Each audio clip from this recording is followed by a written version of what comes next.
Hello. Ah, Ngayon ang pag-uusapan naman natin is documents Pagkatapos nung IELTS is TB test naman.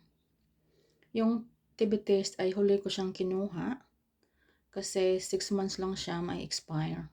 Whereas yung IELTS, pag B1 yung kinuha mo, wala siyang expiry until ILR.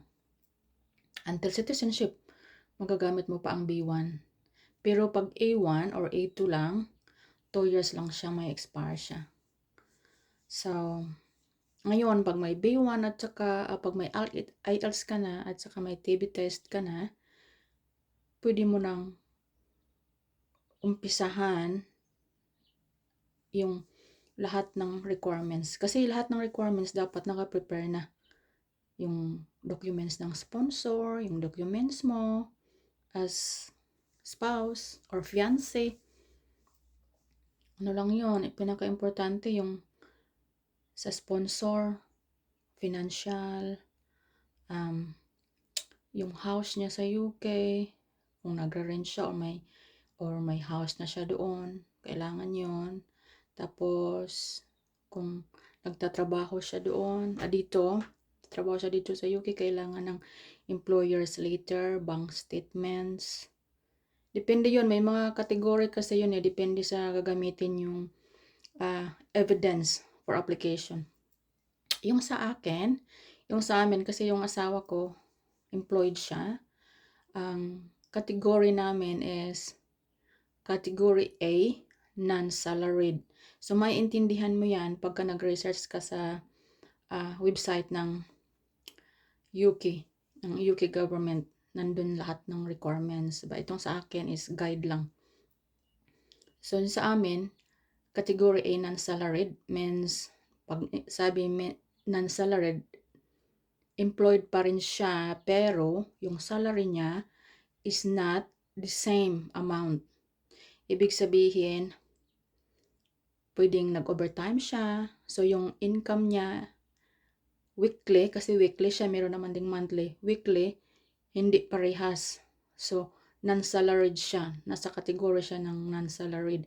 Pag salaried naman, category is salaried, meaning, kung weekly ang sahod niya or monthly, pero the same amount weekly or monthly.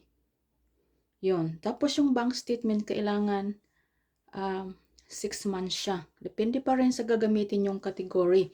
Itong sa akin ay category A lang siya. Nakagaya sa amin na employed yung asawa ko.